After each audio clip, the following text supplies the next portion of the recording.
आते हैं हम अपने एक्सरसाइज 3.3 के बचे हुए एग्जाम्पल्स और एक्सरसाइज में। तो हम सबसे पहले करने वाले हैं अपने इस वीडियो में एग्जाम्पल 8 को।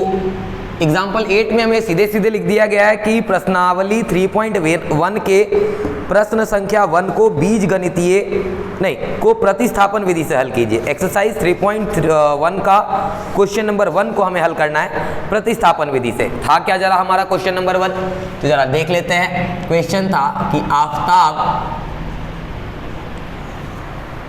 अपनी पुत्री से कहता है, आफताब अपनी पुत्री से कहता है 7 वर्ष पूर्व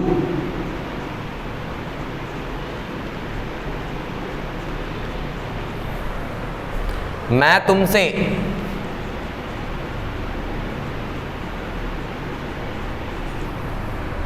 सात गुनी आयु का था।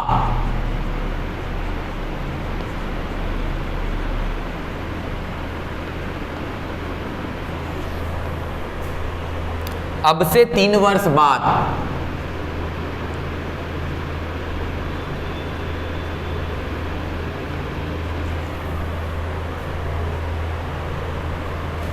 मैं तुमसे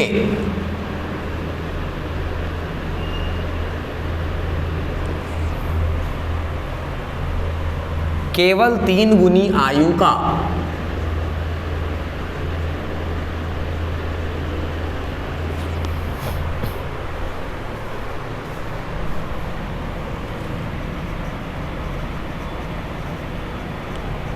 रह जाऊंगा। अब हल करने का मतलब हमें यहाँ आफताब की वर्तमान आयु और उसकी पुत्री की वर्तमान आयु निकालना है।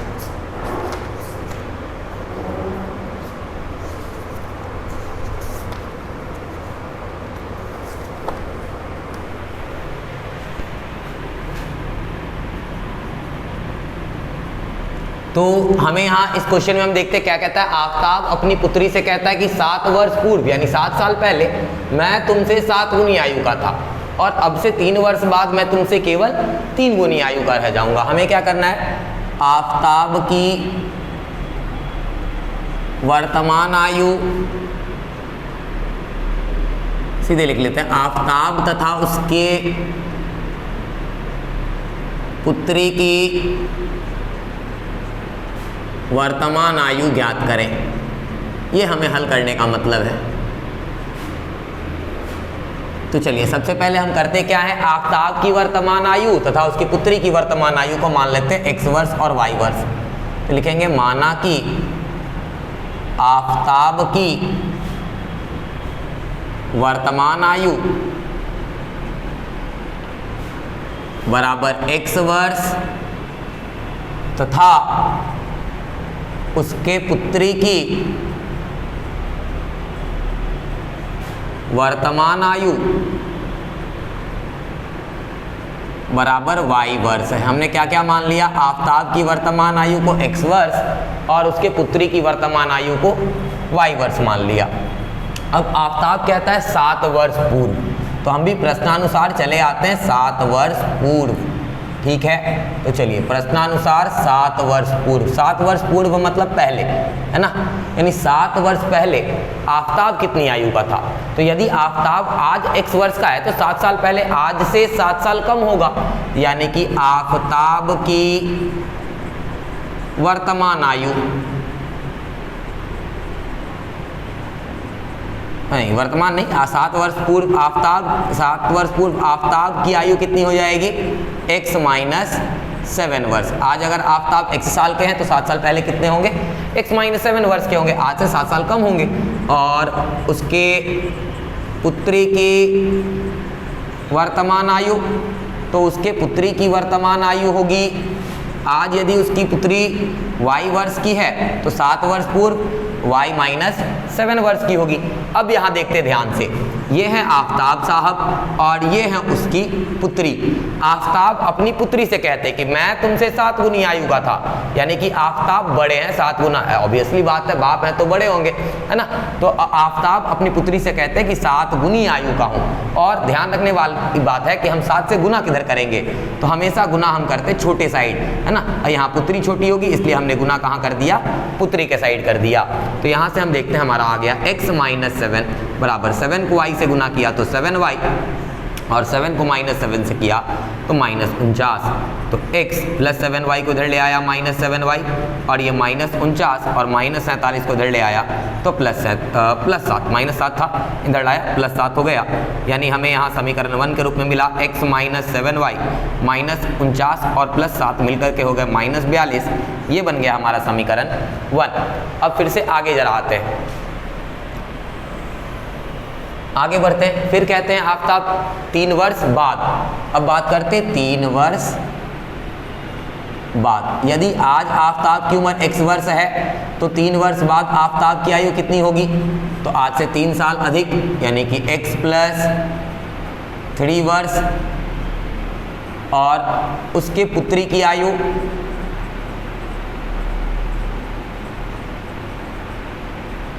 पुत्री की आयु हो जाएगी y प्लस 3 वर्ष, है ना। आज पुत्री से आज से 3 साल अधिक, है ना, y प्लस 3 वर्ष।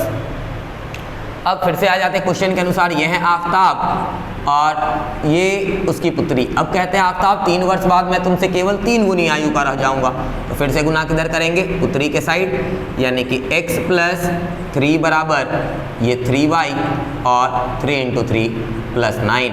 तो इस तरह x प्लस 3y को इधर लाया माइनस 3y और ये 9 प्लस 3 को इधर लाया माइनस 3, यानी ये हमें मिला समीकरण 2 x माइनस 3y बराबर 6। प्रतिस्थापन विधि से हल करना है हम लोग, तो चले आते हैं समीकरण 1 से ही। तो समीकरण 1 से, तो समीकरण 1 है हमारा x माइनस 7y बराबर माइनस 42। तो यहाँ से यदि हम x का मान निकाल लें तो हमें मिल जाएगा माइनस 42 और ये माइनस 7y को इधर लाया तो प्लस 7y, ये बन गया हमारा समीकरण 3।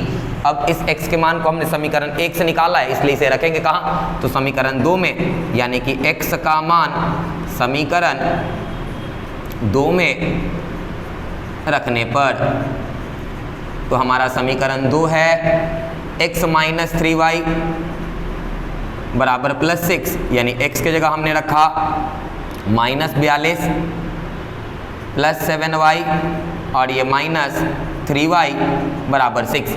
अब ये माइनस 42 को इस साइड भेज देंगे हम, तो ये हमारा बन जाएगा, और यहाँ ध्यान से देख लेते हैं, ये प्लस में 7y है और माइनस 3y, तो 7 में से 3 घटा दिया तो ये हमारा बन गया 4y बराबर 6 और ये माइनस 42 को इधर लाया तो प्लस 42, यानी यहाँ से हमारा आ गया 4y बराबर 48 और 4 से काट लिया हमने 12 बार में, यानी कि y का मान आ गया हमारा 12। अब y का मान 12 आ गया, इसे रख लेंगे हम अपने समीकरण 3 में। तो रख लेते हैं y का मान समीकरण 3 में रखने पर तो हमारा समीकरण 3 है x बराबर माइनस 42 प्लस 7y, यानी कि माइनस 42 प्लस 7 इंटू वाई की जगह हमने लाया है 12, यानी माइनस 42 प्लस 12 को 7 से गुना किया 84, माइनस 42 और प्लस 84 घट करके हो जाएंगे माइनस 42, यानी यहाँ से हमने x का मान लाया है 42 और y का मान लाया है 12। तो हमने x क्या माना था, हमने x माना था आफताब की वर्तमान आयु, यानी कि आफताब की वर्तमान आयु आ गया, x वर्ष हमने माना था यानी कि 42 वर्ष, और उसके पुत्री की वर्तमान आयु जिसे हमने y माना था ये आ गया हमारा 12 वर्ष। आते हैं हम अपने अगले एग्जाम्पल में, यानी कि एग्जाम्पल 9 में। तो हमारा एग्जाम्पल 9 क्या कहा है, आइए अनुच्छेद 3.3 के उदाहरण 2 को लें, अर्थात क्वेश्चन में ही दिया गया हमें यहाँ 2 पेंसिल और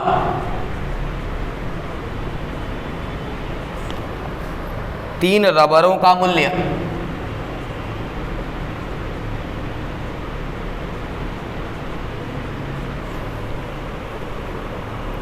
9 रुपया है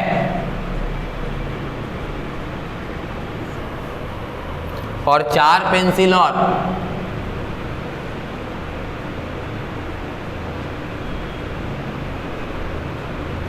6 रबरों का मूल्य 18 रुपया है। प्रत्येक पेंसिल तथा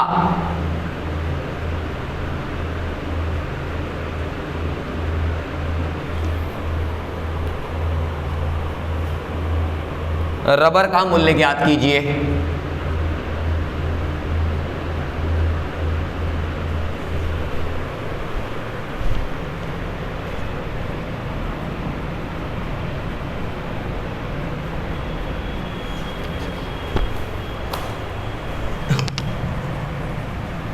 चलिए, हमें दिया गया है क्वेश्चन में कि 2 पेंसिल और 3 रबरों का मूल्य है 9 रुपया और 4 पेंसिल और 6 रबरों का मूल्य 18 रुपया। हमें प्रत्येक पेंसिल तथा प्रत्येक रबर का मूल्य ज्ञात करना है। हम करते क्या, मान लेते हैं, माना कि एक पेंसिल का मूल्य बराबर x रुपया तथा एक रबर का मूल्य बराबर y रुपया है। हमने क्या मान लिया, एक पेंसिल का मूल्य x रुपया तथा एक रबर का मूल्य मान लिया y रुपया। अब आ जाते हैं प्रश्नानुसार। प्रश्न में हमें क्या दिया गया है, 2 पेंसिल और 3 रबर का मूल्य है 9 रुपया। यानी एक पेंसिल का दाम यदि x है तो 2 पेंसिल का दाम कितना हो जाएगा, 2x हो जाएगा, प्लस एक रबर का दाम अगर y है तो 3 रबर का दाम 3y हो जाएगा और बराबर कितना रुपया दिया गया, हमें 9 रुपया दिया गया है। तो यह हमारा समीकरण 1। फिर हमें दिया गया 4 पेंसिल और 6 रबरों का मूल्य, यानी एक पेंसिल का मूल्य यदि x रुपया तो 4 पेंसिल का 4x, एक रबर का मूल्य यदि y तो 6 रबर का मूल्य 6y और ये दिया गया हमें 18 रुपया। तो हम करते क्या है, चले आते हैं समीकरण 1 से। तो हमारा समीकरण 1 है 2x प्लस 3y बराबर 9, यानी यहाँ से 2x बराबर 9 माइनस 3y, यानी कि x बराबर 9 माइनस 3y बटा में 2। यह है हमारा समीकरण 3। अब इसे हमने समीकरण 1 से निकाला है तो इसे हम रखेंगे अपने समीकरण 2 में, यानी कि x का मान समीकरण 2 में रखने पर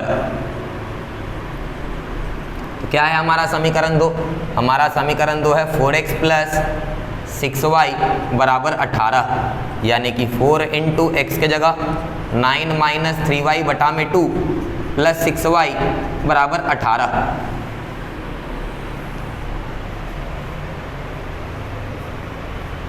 यहाँ क्या करते हैं हम, 2 से 4 को काट लेते हैं 2 बार में, 2 से 9 में गुना और 2 से 3 में गुना।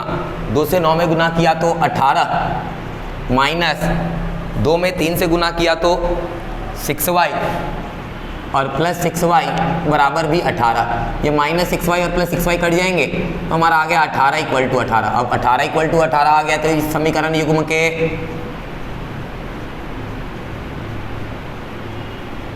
अपरिमित रूप से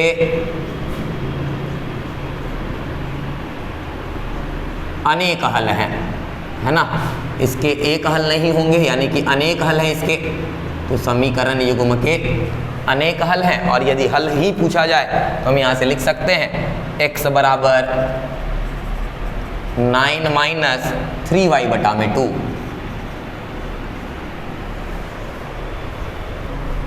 आ जाते हैं हम अपने एग्जाम्पल नंबर 10 में। हमारा एग्जाम्पल 10 लिखा है कि आइए अनुच्छेद 3.2 का उदाहरण 3 लें। सिर्फ पूछा है हमारा क्या रेल की पटरियां एक दूसरे को काटेंगी।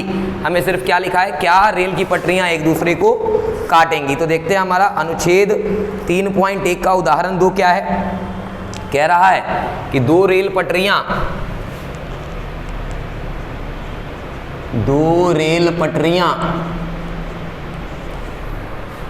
समीकरणों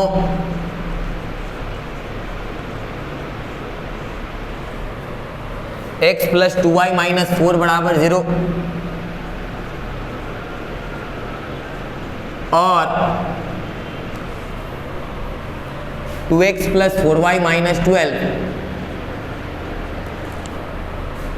द्वारा निरूपित की गई हैं।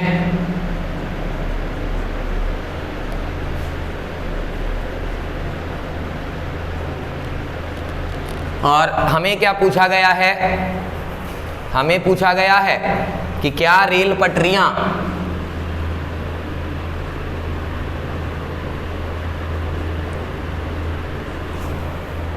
एक दूसरे को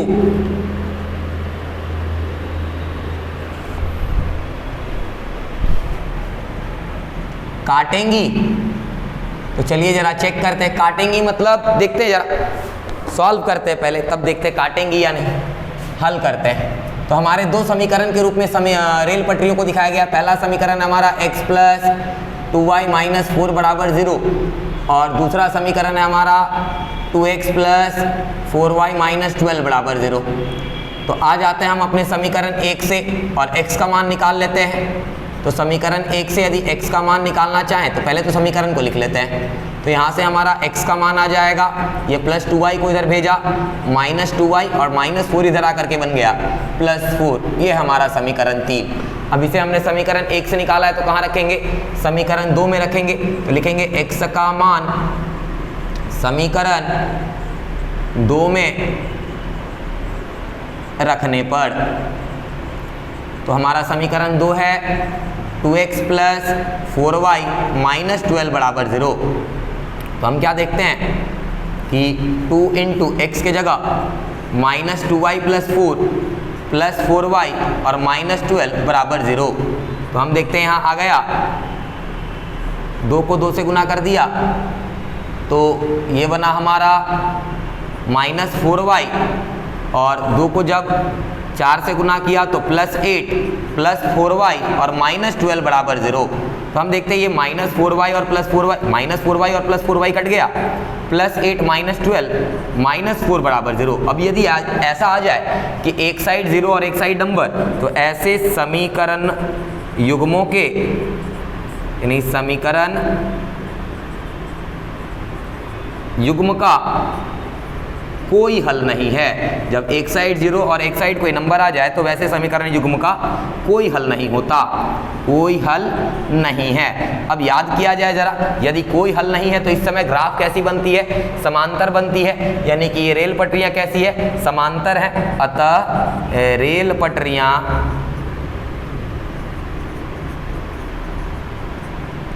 एक दूसरे को नहीं काटेंगी,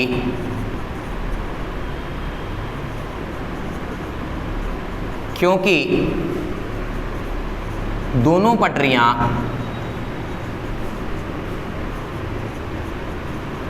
एक दूसरे के समांतर हैं, है ना। समांतर रेखाएं एक दूसरे को नहीं काटती है, इसलिए ये दोनों पटरियां एक दूसरे को नहीं काटेंगी। आते हम अपने एक्सरसाइज 3.3 में। अब क्योंकि सारे एग्जाम्पल्स हो चुके, आगे जाते हैं हम अपने एक्सरसाइज 3.3 के क्वेश्चन नंबर 3 में। क्वेश्चन नंबर 3 में हमें कहा गया है निम्न समस्याओं में रैखिक समीकरण युग्म बनाइए और उनके प्रतिस्थापन विधि द्वारा हल ज्ञात कीजिए, यानी हमें इन्हें प्रतिस्थापन विधि से बनाना है।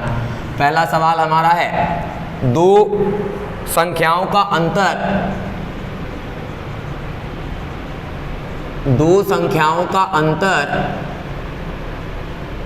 26 है और एक संख्या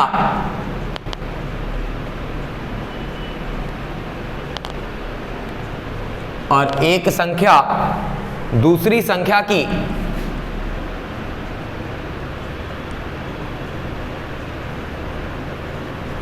3 गुनी है।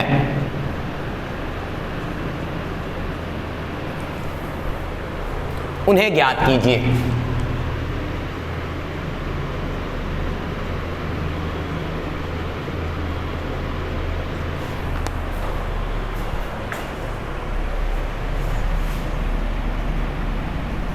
इसे हल करते हैं। देखा जाए जरा क्वेश्चन को एक बार ध्यान से समझते हैं। क्या लिखा है? दो संख्याओं का अंतर, अंतर यानी कि घटाने के बाद आया 26 और क्या कहा है कि एक संख्या दूसरी की 3 गुनी है, यानी एक बड़ी संख्या है और दूसरी छोटी संख्या है। तो पहले हम मान लेते हैं, माना कि बड़ी संख्या बराबर x तथा छोटी संख्या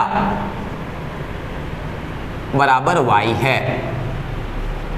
तो आ जाते हैं हम प्रश्नानुसार। हमें क्या कहा गया, सबसे पहले दो संख्याओं का अंतर 26 है, यानी बड़ी संख्या को अगर बड़ी संख्या में से अगर छोटी संख्या को घटा दें तब कितना मिलेगा हमें, 26। ये हमारा समीकरण 1 बना। और बोला एक संख्या दूसरी की 3 गुनी है, यानी ये बड़ी संख्या और ये छोटी, ये बड़ी है यानी ये 3 गुनी है, ये छोटी है, इसलिए हम गुना किधर 3 से करेंगे, इस साइड करेंगे। यानी ये बना हमारा x बराबर 3y। और यदि समीकरण बनाना चाहें तो x माइनस 3y बराबर 0, यह हमारा समीकरण दूसरा। चलिए आ जाते हैं हम अपने समीकरण 1 से। समीकरण 1 से, तो समीकरण 1 है हमारा x माइनस y बराबर 26। तो यहाँ से यदि x का मान निकालें तो ये आ जाएगा हमारा 26 प्लस y, इसको हमने बना दिया समीकरण 3। अब इसे हमने समीकरण 1 से निकाला, इसलिए कहाँ रखेंगे, तो समीकरण 2 में रखेंगे। यानी कि x का मान समीकरण 2 में रखने पर, तो जब हम समीकरण 2 में रखेंगे तो हमारा समीकरण 2 है x माइनस 3y बराबर 0, यानी x के जगह हमने रखा 26 प्लस y और माइनस 3y बराबर 0। तो सबसे पहले तो प्लस 26 को इधर भेज देंगे और प्लस y में से 3y घटाया तो माइनस 2y, और ये प्लस 26 इधर आया तो बन गया माइनस 26। माइनस से माइनस को काटा और 2 से 26 को काट दिया 13 बार में। यानी इस तरह से हम क्या देख रहे हैं कि y का मान हमें कितना मिल गया है, 13 मिल गया है। अब y का मान 13 मिल गया तो इसे हम रख लेंगे समीकरण 3 में। यानी कि y का मान समीकरण 3 में रखने पर, तो हमारा समीकरण 3 है x बराबर 26 प्लस y, यानी कि 26 प्लस 13 जुड़ करके हो गया 39। यानी x हमने माना था बड़ी संख्या को, यानी कि हमारा बड़ी संख्या 39, और y माना था हमने छोटी संख्या को, यानी कि हमारा छोटी संख्या बराबर 13। आ जाते हैं हम अपने एक्सरसाइज 3.3 के क्वेश्चन नंबर 3 का 2 हमारा क्वेश्चन दिया है। दो संपूरक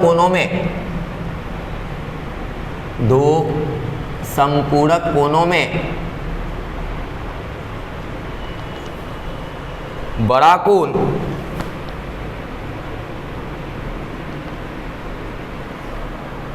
छोटे कोण से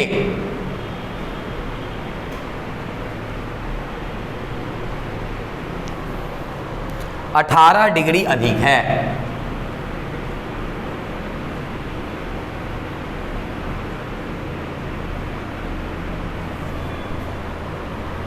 उन्हें ज्ञात कीजिए।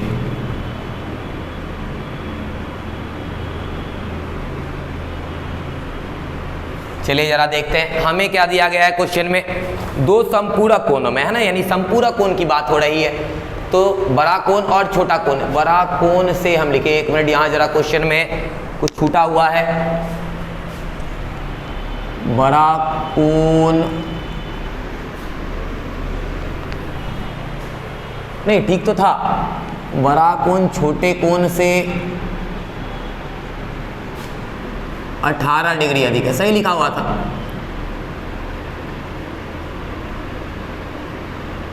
उन्हें ज्ञात कीजिए, यानी एक कोण बड़ा है और एक कोण छोटा है, तो इन कोणों को ही हम मान लेते हैं x और y।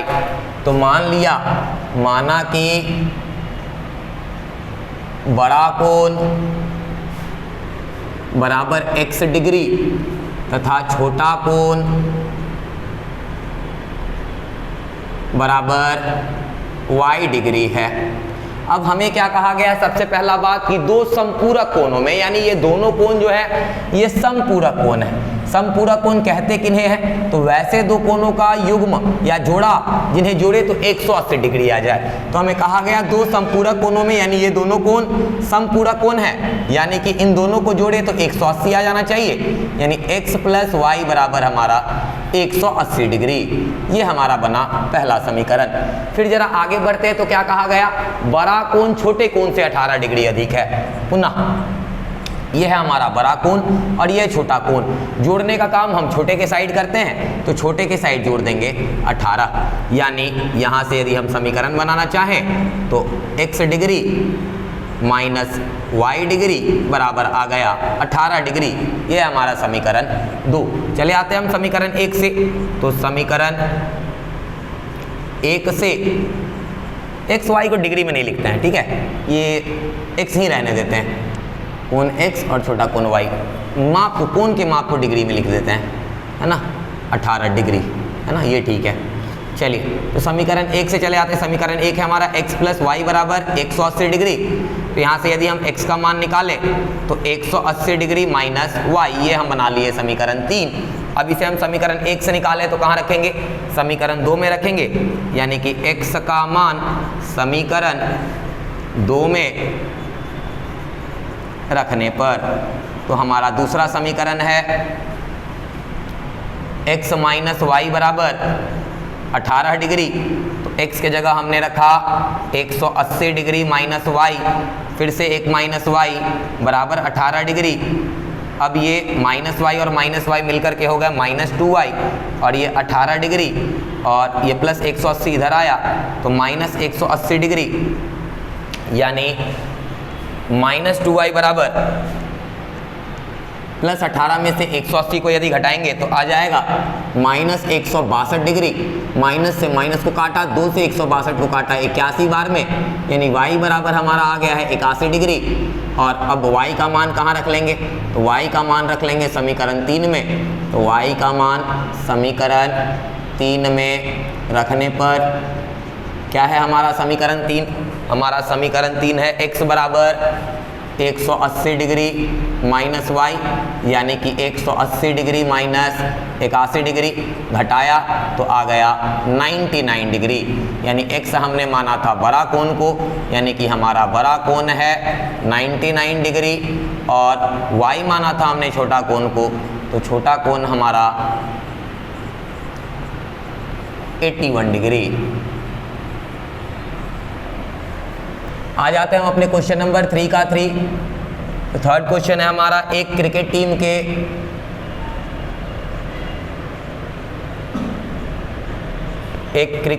के कोच ने 7 बल्ले तथा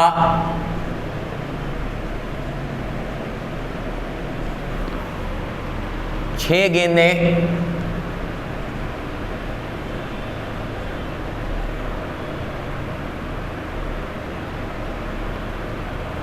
₹3800 में खरीदी।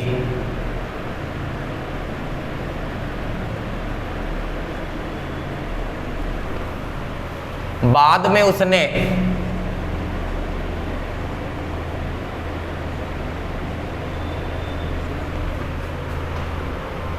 तीन बल्ले तथा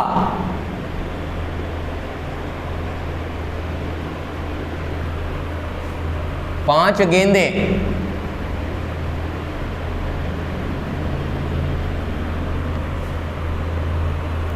₹1750 में खरीदी।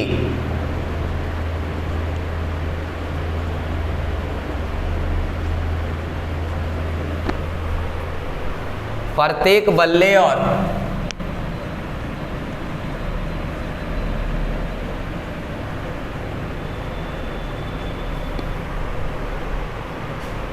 प्रत्येक गेंद का मूल्य ज्ञात करें।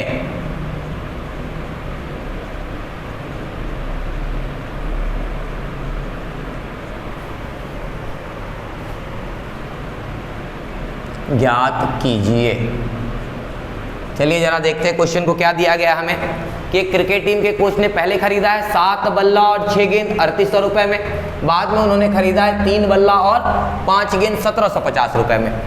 हमें प्रत्येक बल्ला और प्रत्येक गेंद का मूल्य निकालना है। मान लेते हैं इन्हीं दोनों को हम x और y। तो माना कि एक बल्ला का मूल्य बराबर x रुपया तथा एक गेंद का मूल्य बराबर y रुपया है। चलिए आ जाते हैं प्रश्नानुसार। क्या कहा गया हमें प्रश्न में, कोच ने कितने कितने खरीदे हैं, 7 बल्ले और 6 गेंद। तो एक बल्ला का दाम x, तो 7 बल्ले का दाम 7x, एक गेंद का दाम y, तो 6 गेंद का दाम 6y, और कुल मिलाकर के इन्होंने खरीदा है 3800 में। ये बना हमारा समीकरण 1।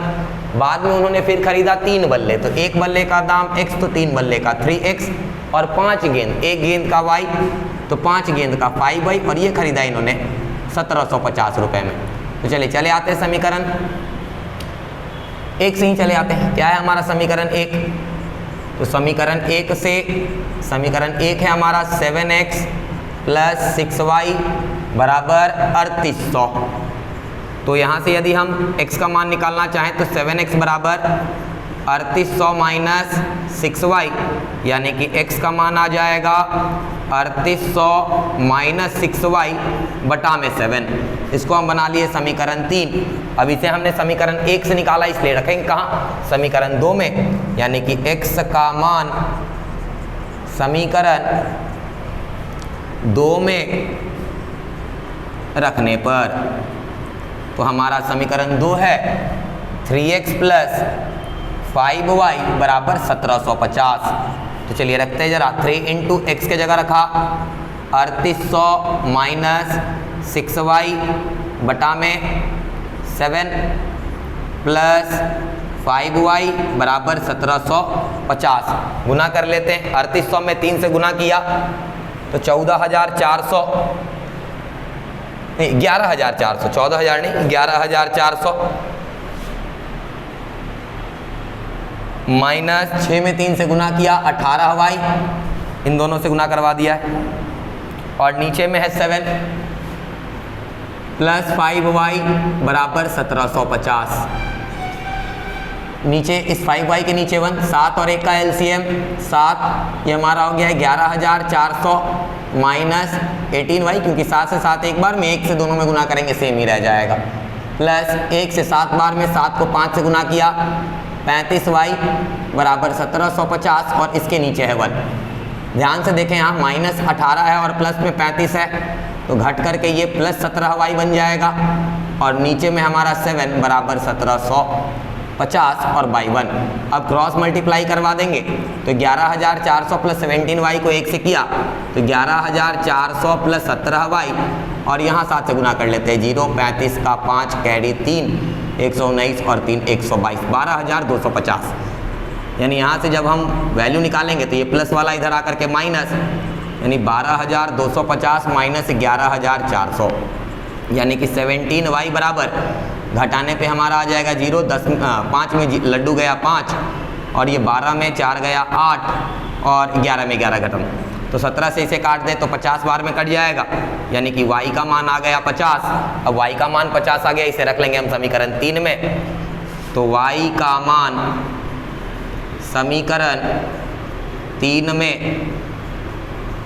रखने पर, तो हमारा समीकरण 3 है x बराबर 3800 माइनस 6y बटा में 7, यानी कि 3800 माइनस 6 गुने 50 बटा में 7, यानी कि 3800 माइनस 300 बटा में 7, घटा करके ये आ गया 3500 बटा में 7, जब 7 से काटा तो 500 बार में, यानी x बराबर ले आया हमने 500 और y बराबर हमने 50 लाया।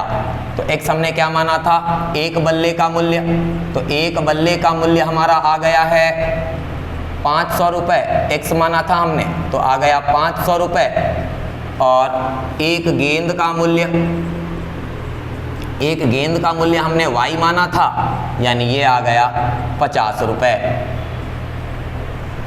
आते हैं हम अपने क्वेश्चन नंबर 3 का 4 में। क्वेश्चन नंबर 3 का 4 कह रहा है कि एक नगर में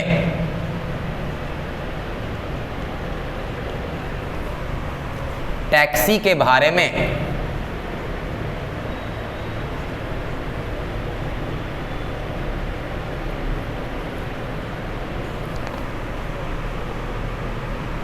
एक नियत भाड़े के अतिरिक्त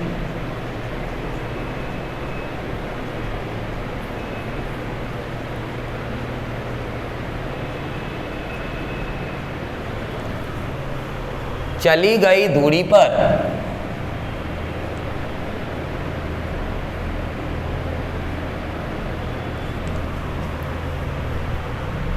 भाड़ा सम्मिलित किया जाता है।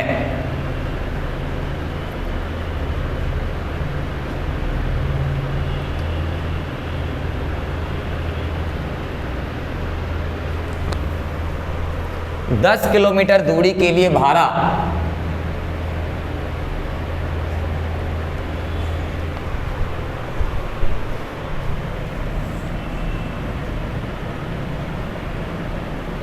105 रुपये तथा 15 किलोमीटर के लिए भाड़ा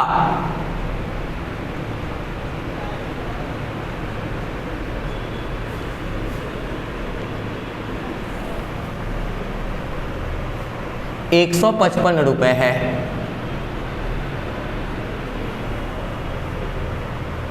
नियत भाड़ा तथा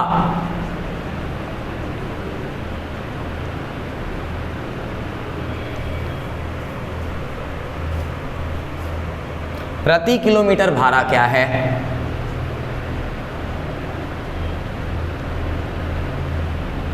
सबसे पहला बात हमें ये पूछा गया।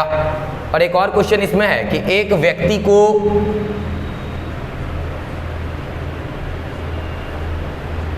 पच्चीस किलोमीटर यात्रा करने के लिए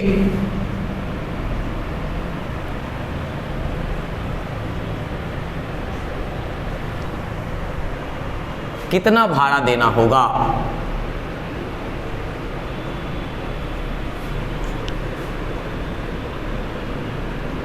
चलिए जरा देखते हैं क्या कहा क्वेश्चन में कि एक नगर में टैक्सी के भाड़े में एक नियत भाड़ा, यानी एक भाड़ा तो फिक्स है कि इतना चार्ज आपको लगेगा ही लगेगा, उसके अतिरिक्त अगर चली गई दूरी है तो उसके लिए भाड़ा सम्मिलित किया गया। यानी कि अगर आप वहाँ ऑटो से जाते तो एक फिक्स भाड़ा और जितना किलोमीटर आप गए उतने किलोमीटर का भाड़ा दोनों जोड़ करके लिया जाएगा।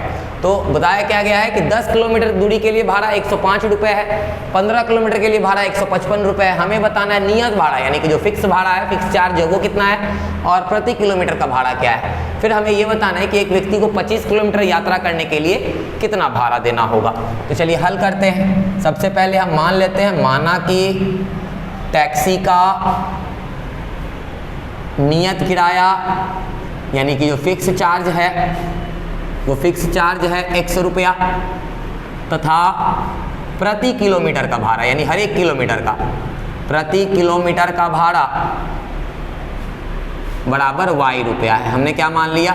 फिक्स चार्ज यानी कि नियत भाड़ा को x मान लिया और प्रति किलोमीटर का यानी हर एक किलोमीटर का भाड़ा हमने y मान लिया। अब आ जाते हैं प्रश्नानुसार। 10 किलोमीटर के लिए हमें भाड़ा बताया गया 105 रुपये, यानी कि यदि कोई व्यक्ति 10 किलोमीटर जाता है तो उसे भाड़ा क्या क्या लिया जाएगा? तो उसे फिक्स चार्ज लिया जाएगा x और 10 किलोमीटर का यानी 1 किलोमीटर का y चार्ज है तो 10 किलोमीटर का 10y और कुल मिलाकर के इसके हो गए 105 रुपये। ये है हमारा समीकरण 1। ठीक है, चलिए आगे बढ़ते हैं। दूसरा क्या बोला? 15 किलोमीटर के लिए भाड़ा 155 रुपये, यानी अगर कोई व्यक्ति 15 किलोमीटर जाता है तब उसे कितना भाड़ा देना होगा? तब उसे भाड़ा देना होगा, फिक्स चार्ज तो देना ही देना होगा और 15 किलोमीटर का 15y तब ये होता है 155। इसके बाद हमें क्या कहा गया कि आप नियत भाड़ा यानी कि x का मान बताइए और y का मान बताइए प्रति किलोमीटर का भाड़ा। फिर हमें कहा गया कि और क्या बताना है? 25 किलोमीटर यात्रा करने के लिए एक व्यक्ति को कितना भाड़ा देना होगा, यानी 25 किलोमीटर का भाड़ा क्या हो जाएगा हमारे पास? तो 25 किलोमीटर जाने के लिए किसी आदमी को क्या देना होगा? फिक्स चार्ज तो देना ही होगा और क्या देना होगा? 25y देना होगा, है ना। इसका भी मान हमें पूछा गया है। तो चलिए आते हैं, हल करते हैं। हम चले आते हैं समीकरण 1 से। तो समीकरण 1 है हमारा x प्लस 10y बराबर 105। तो यहाँ से यदि हम x का मान निकाल लें तो x का मान हमारा आ जाएगा 105 माइनस 10y। इसे हम बना दिए समीकरण 3। अब चूंकि इसे समीकरण 1 से निकाले हैं तो इस x का मान को हम समीकरण 2 में रख लेंगे। तो x का मान समीकरण 2 में रखने पर तो हमारा समीकरण 2 है x प्लस 15y बराबर 155। तो x के जगह हम कितना रखने वाले हैं? x के जगह रख रहे हैं हम 105 माइनस 10y और प्लस ये 15y बराबर 155। तो ये माइनस 10y और प्लस 15y आपस में घट करके 5y हो गए और 155 ये प्लस वाला 105 इधर आकर के घट के हो गया 105, यानी कि 5y बराबर 155 में से यदि 105 को घटा दें तो 50 बचेगा, यानी 5 से इसे काट दिए 10 बार में, यानी y का मान आ गया 10। अब इस y के मान को हम रख लेंगे समीकरण 1 में, यानी y का मान समीकरण 3 में रख लेते हैं हम लोग। समीकरण 3 में रखने पर तो हमारा समीकरण 3 है x बराबर 105 माइनस 10y। तो x बराबर 105 माइनस 10 गुना y के जगह रख लिया 10, यानी x बराबर 105 माइनस 100, यानी x का मान हम ले आए 5। x हमने क्या माना था? टैक्सी का नियत किराया माना था, तो x निकाल लिया है, y भी निकाल लिया है। अब हम ये तीसरा मान यह लिख लेते हैं पहले। x हमने क्या माना था? नियत भाड़ा। तो हमारा नियत भाड़ा जिसे हमने x माना था वो आ गया 5 रुपया, और प्रति किलोमीटर का भाड़ा इसे हमने y माना था, ये आ गया है 10 रुपया। अब एक और व्यक्ति जिसको 25 किलोमीटर जाना था, तो 25 किलोमीटर का भाड़ा इसे हमने लिखा था x प्लस 25y, यानी कि 5 प्लस 25 गुने 10, यानी 5 प्लस 250, यानी उस व्यक्ति को कितना भाड़ा देना होगा? 255 रुपये देने होंगे। कितने रुपए देने होंगे? 255 रुपये। आ जाते हैं हम अपने एक्सरसाइज 3.3 के क्वेश्चन नंबर 5 में। क्वेश्चन नंबर 5 है, यदि किसी भिन्न के अंश और हर दोनों में 2 जोड़ दिया जाए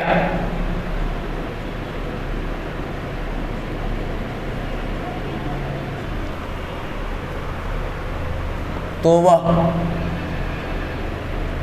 9/11 हो जाती है यदि अंश और हर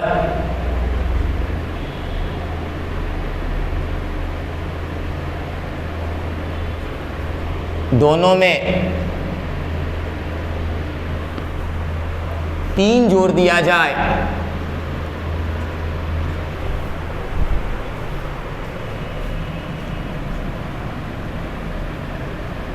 तो वह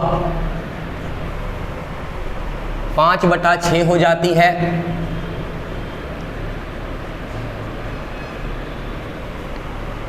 वह भिन्न ज्ञात कीजिए।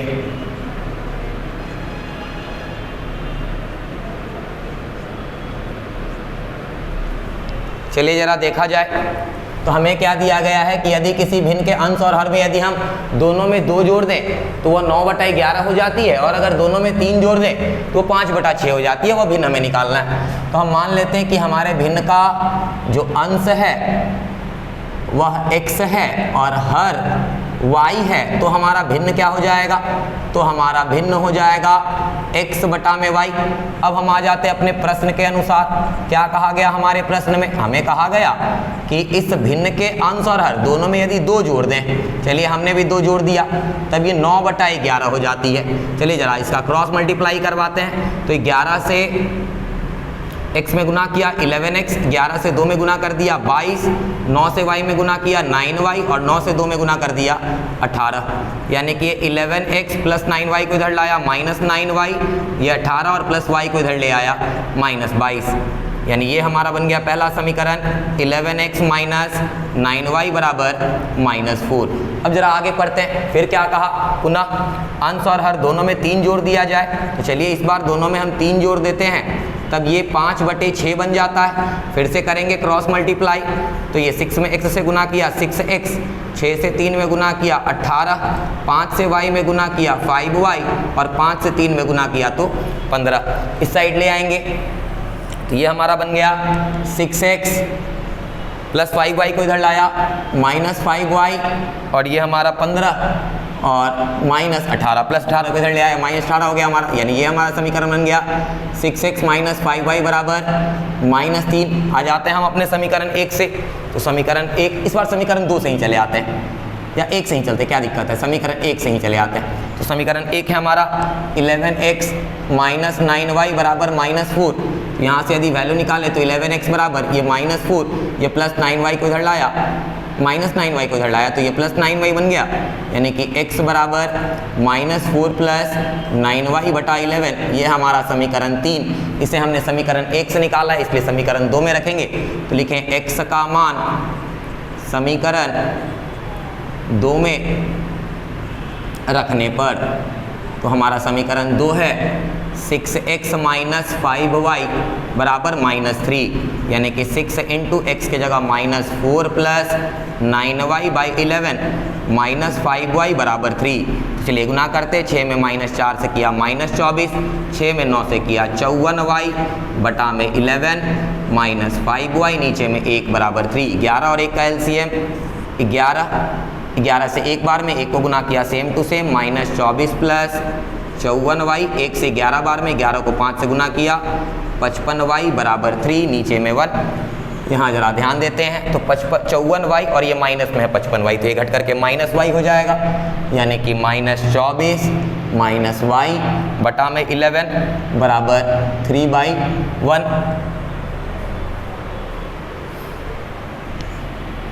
क्रॉस मल्टीप्लाई कर लेंगे तो ये हमारा हो गया -24 को और -y को 1 से गुना किया और 11 में 3 से गुना किया तो 33।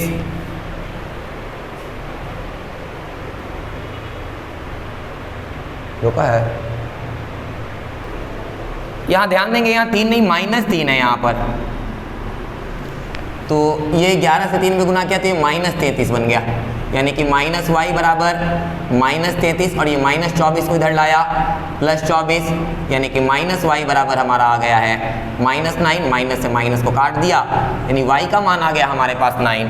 अब इस y के मान को हम समीकरण 1 में रख लेंगे, 3 में रख लेंगे, तो y का मान समीकरण 3 में रखने पर, तो हमारा समीकरण 3 है x बराबर -4 प्लस 9y बाई 11, यानी कि -4 प्लस 9 इंटू 9 बाई 11, यानी -4 प्लस 81 बाई 11, घटाया तो 77 बाई 11, यानी ये कट गया 7 बार में, यानी कि x का मान हमने ले आया 7 और y का मान हमने लाया है 9। तो इस तरह से हमारा भिन्न पूछा गया, यानी कि हमारा अंश जिसे हमने x माना था ये 7 है और हर जिसे हमने y माना था ये 9 है, तो हमारा भिन्न कितना हो जाएगा, भिन्न हमारा x बटे y यानी कि 7/9 हो गया आंसर। आते क्वेश्चन नंबर 3 का 6 में, ये हमारा एक्सरसाइज 3.3 का आखिरी क्वेश्चन है। क्वेश्चन है 5 वर्ष बाद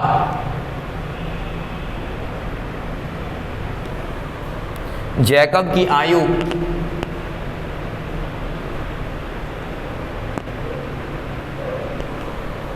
उसके पुत्र की आयु से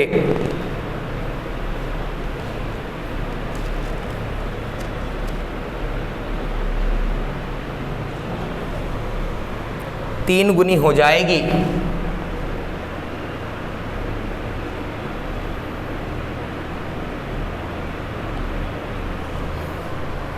पाँच वर्ष पूर्व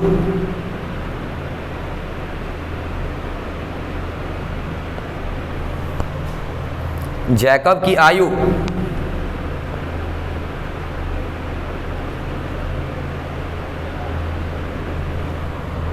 उसके पुत्र की आयु की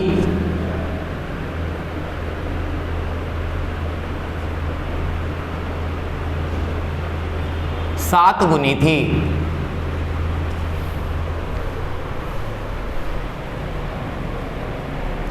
उनकी वर्तमान आयु क्या है?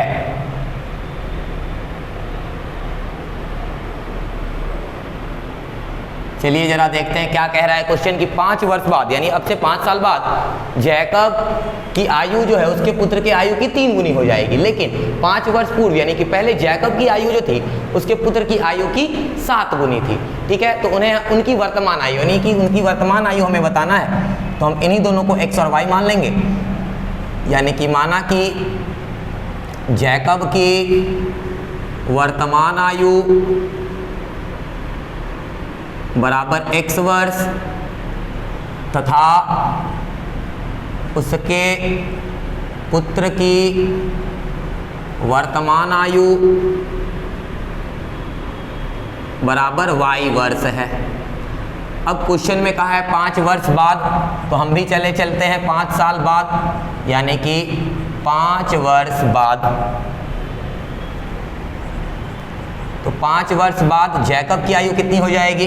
तो अभी जैकब है x वर्ष के, तो 5 वर्ष बाद जैकब की आयु हो जाएगी x + 5 और उसके पुत्र की आयु हो जाएगी y + 5। अब हमें क्वेश्चन में कहा है, पहले देख लेते हैं, ये है जैकब और ये है उसका पुत्र। तो जो कहा गया है कि जैकब की आयु जो है उसके पुत्र की आयु की 3 गुनी हो जाएगी, तो गुना तो हमेशा हम छोटे के साइड करते हैं, छोटा पुत्र होगा तो पुत्र के साइड 3 से गुना कर दिया, यानी x + y बराबर 3 से y में गुना किया 3y और 3 से 5 में गुना किया तो 15। x प्लस का 3y इधर चला आया -3y और ये 15 प्लस का 5 को इधर भेजा -5, यानी ये हमारा समीकरण 1 बन गया। x - 3y बराबर 15 में से 5 को घटा दिया तो 10, ये हमारा बना समीकरण 1। अब हम दूसरे समीकरण के लिए चलते हैं 5 वर्ष पूर्व, तो आते हैं 5 पुनः यहाँ लिखेंगे पुनः 5 वर्ष पूर्व। 5 वर्ष पूर्व जो है जैकब की आयु कितनी होगी? 5 वर्ष पूर्व जैकब की आयु होगी x - 5 वर्ष, यहाँ वर्ष छूट गया है लिखना, x - 5 वर्ष और उसके पुत्र की आयु, तो उसके पुत्र की आयु हो जाएगी y - 5 वर्ष। अब क्वेश्चन के अनुसार आते हैं, क्या कहा गया है क्वेश्चन में? पहले यहाँ है जैकब और ये इनका पुत्र, कहा कि 5 वर्ष पूर्व जैकब की आयु उसके पुत्र की आयु की 7 गुनी थी, तो गुना फिर से 7 से किधर करेंगे? पुत्र के साइड, हमेशा गुना हम लोग छोटे के साइड करते हैं, यानी x - 5, 7 से y में गुना किया 7y, 7 में -5 से गुना किया तो -35, यानी कि x - 7y और ये -35 और -5 को इधर ले आया तो +5, यानी ये हमारा दूसरा समीकरण बन गया x - 7y बराबर -30। चले आते हैं समीकरण 1 से। समीकरण 1 है हमारा x - 3y बराबर 10, तो यहाँ से यदि हम x का मान निकाल लें तो ये 10 और ये -3y को इधर लाया तो +3y, इसे हम बना देते हैं समीकरण 3। अब इसे हमने समीकरण 1 से निकाला, इसलिए समीकरण 2 में रखेंगे, तो x का मान समीकरण 2 में रखने पर तो हमारा समीकरण 2 है x - 7y बराबर -30, तो x की जगह रखा हमने 10 + 3y - 7y बराबर -30। यहाँ देखते हैं +3y और -7y मिलके -4y, ये -30 और +10 को इधर भेजा तो -10, यानी -4y बराबर -40, माइनस से माइनस को काट दिया, 4 से 40 को काट दिया 10 बार में, यानी कि यहाँ से हम y का मान ले आए हैं 10। अब इस y के मान को रख लेंगे समीकरण 3 में, यानी कि y का मान समीकरण 3 में रखने पर तो क्या है हमारा समीकरण 3? हमारा समीकरण 3 है x बराबर 10 + 3y, यानी कि 10 + 3 × 10, यानी कि 10 + 30, यानी कि 40। x हमने माना था जैकब की वर्तमान आयु, यानी कि जैकब की वर्तमान आयु जिसे हमने x माना था आ गया 40 वर्ष, एवं उसके पुत्र की वर्तमान आयु, जिसे हमने y माना था, ये आ गया है 10 वर्ष। तो इस प्रकार से हमने एक्सरसाइज 3.3 के सारे क्वेश्चंस को ख़त्म कर लिया। अब हम अपने अगले वीडियो में एक्सरसाइज 3.4 यानी कि विलोपन विधि के बारे में करेंगे। तब तक पढ़ते रहिए, आगे बढ़ते रहिए।